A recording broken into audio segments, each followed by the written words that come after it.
नमस्कार दोस्तों, मैं मनोज चतुर्वेदी शास्त्री आप सभी का चांदपुर संदेश चैनल के कार्यक्रम गुस्ताखी माफ में हार्दिक स्वागत करता हूं।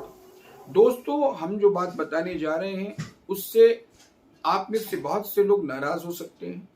बहुत से लोगों को ये सच बहुत कड़वा लगेगा। बहुत से लोग हो सकता है हमारी मुखालफत पे उतर आए। बहुत से लोग हमें गालियां दें और बहुत से लोग इसको सही और सटीक विश्लेषण मान सकते हैं। खैर, आप क्या सोचते हैं ये आपका विषय है। जो हम कहना चाहते हैं वो हम कह कर रहेंगे।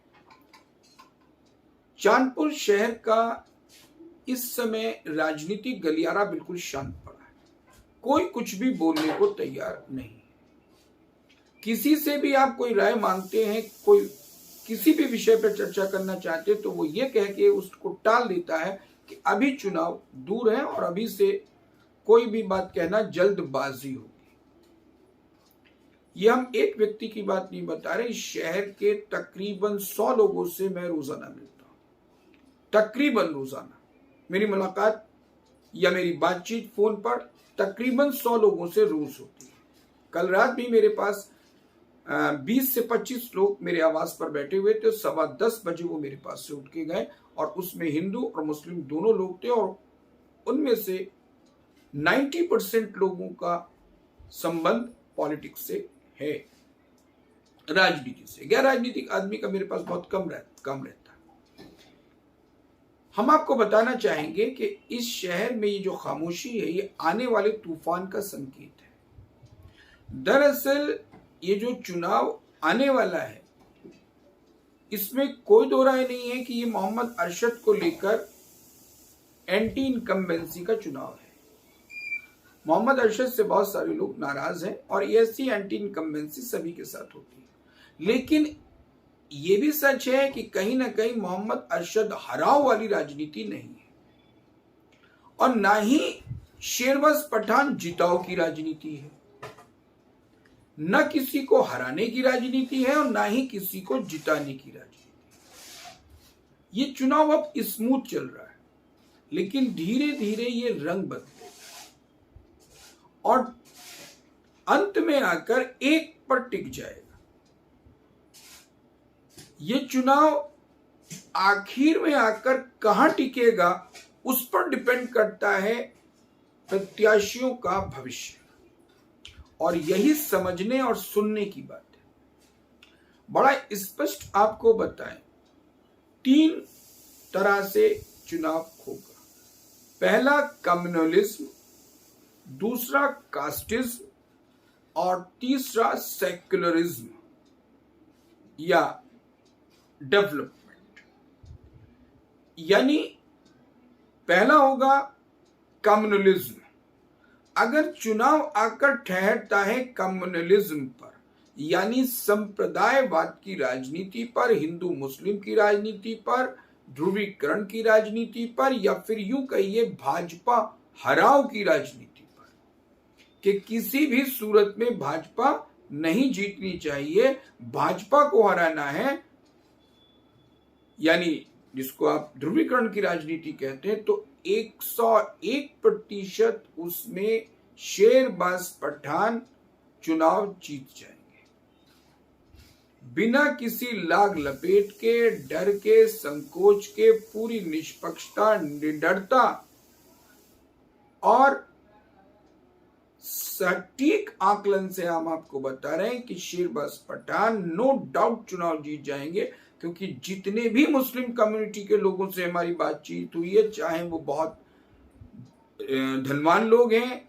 चाहे वो मजदूर है, चाहे वो एक आम परिवार से आता है, चाहे वो एक खास परिवार से आता है, सभी लोग कहीं ना कहीं स्पष्ट शब्दों में, दबे हुए शब्दों में, दाएं से बाएं से ये कहने में लगे हुए हैं कि शेरबाज पठान दबंग है, धाकड़ है, इसमें कोई दो राय नहीं।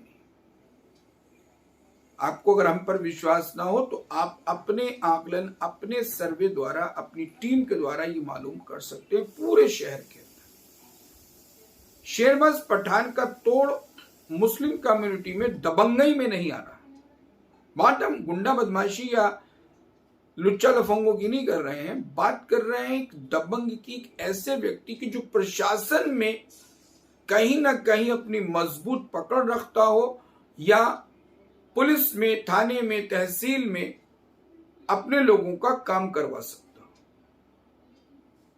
ऐसा चेहरा अभी तक मुस्लिम कम्युनिटी में केवल और केवल शहबाज पठान, बस कोई दूसरा नहीं है।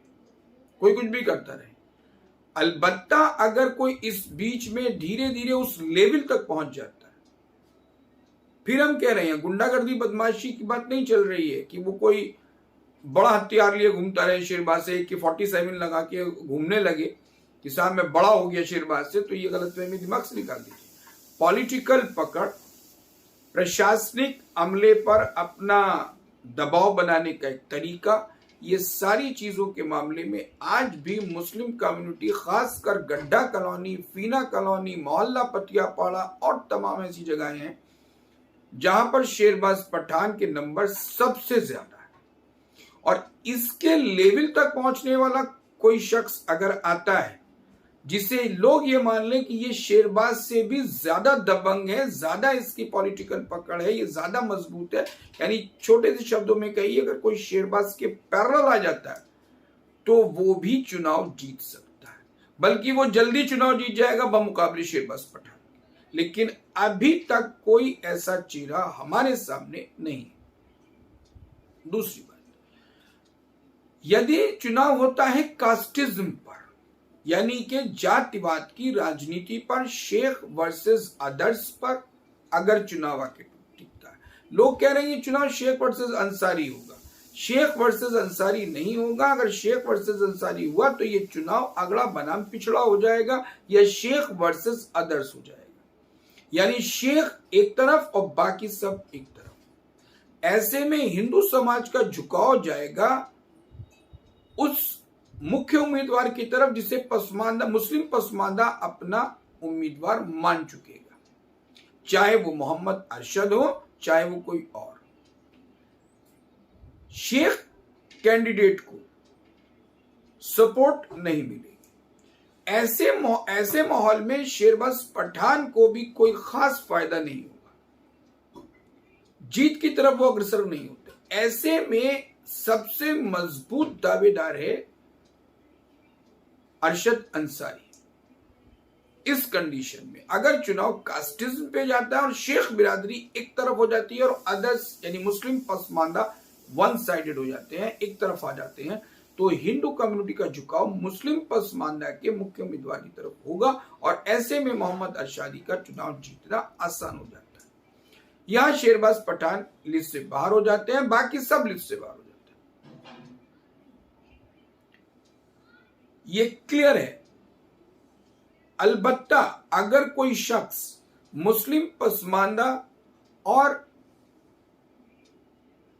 हिंदू कम्युनिटी के बीच में तालमेल बनाए रखता है और इन्हें अपने साथ जोड़ कर रखता है, भले ही वो शेख बिरादरी से क्यों ना हो, कोई भी हो चाहे, जिसमें मुख्यतः नाम जो हमारे पास है उसमें डॉक्टर मुनीर खालिद का है, हाजी मोहम्मद नफीस का है। अभी तक सिर्फ यही दो नाम हमारे पास आ रहे हैं। कुछ लोग असद साहब और मोहम्मद ताहिर साहब का भी नाम लेते हैं, लेकिन वो बहुत कम संख्या है, बहुत कम लोग ऐसे। तो ये दोनों लोग जिनके हमने अभी नाम लिए, इन दोनों लोगों ने अगर मुस्लिम पसमानदा और हिंदू समाज में अपनी मजबूत पैठ बना ली और उन्होंने इनको अपना नेता चुन लिया, तो कास्टिज्म की राजनीति के बावजूद ये लोग चुनाव जीत जाए। हालांकि कम्युनलिज्म की राजनीति में यानी भाजपा हराव में ये लोग तब भी शामिल नहीं होंगे, तब इन लोगों का कोई वर्चस्व नहीं है, कोई मतलब नहीं, तो ये चुनाव जीत सकते हैं।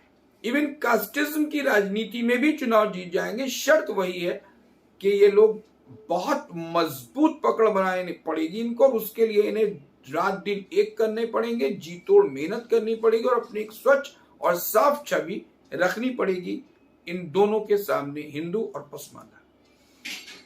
तीसरा, अगर चुनाव सेक्युलरिज्म पर होता है, विकासवाद की राजनीति पर होता है, एंटी करप्शन की राजनीति पर होता है, एंटी कमीशन खोरी की राजनीति पर होता है, एंटी दलाली की राजनीति पर होता है और पूरी तरीके से सेक्युलरिज्म पर स्मूथली चुनाव चलता है, तो उस कंडीशन में चुनाव में डॉक्टर मुनीर खालिद का पलड़ा भारी है।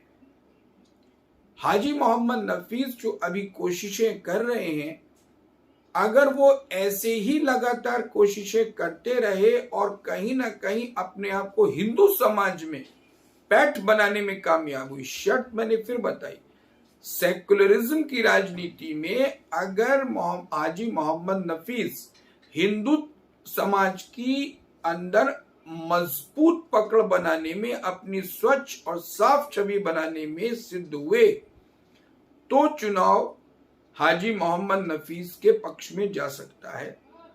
डॉक्टर मुनीर खालिद को बहुत ज्यादा मेहनत इसलिए नहीं करनी पड़ेगी क्योंकि उनको ये समाज पहले से जानता है। हाजी मोहम्मद नफीस को ये समाज नहीं जानता। असद साहब को भी समाज बहुत अच्छी तरीके से जानता है, हिंदू समाज। उन्हें सिर्फ एक बार आकर अपना चेहरा दिखाने की आवश्यकता पड़ेगी। असद साहब को भी हिंदू समाज बहुत अच्छी तरह से जानता है और सेकुलर्स में उनकी गिनती होती है। तो हमने आपको बहुत स्पष्ट रूप से एक सटीक आकलन देने की कोशिश की है। जरूरी नहीं है कि आप हमसे सहमत ही हो, लेकिन आप जो भी सोचते हैं, आपको जो भी समझ में आता है, हम चाहेंगे कि आप उस पर हमें अपने विचार जरूर दें, कमेंट्स जरूर करें। ये वीडियो आपको अगर अच्छा लगा है तो प्लीज इसको लाइक कीजिए, बहुत अच्छा लगा है तो दूसरों से शेयर जरूर कीजिए। आपकी हौसला अफजाई ही हमारा विश्वास बनाए रखेगी और हम इसी तरह से बिना किसी डर, बिना किसी संकोच, बिना किसी स्वार्थ के आपको सही और सटीक जानकारी देने का प्रयास करते रहें। धन्यवाद। जय हिंद।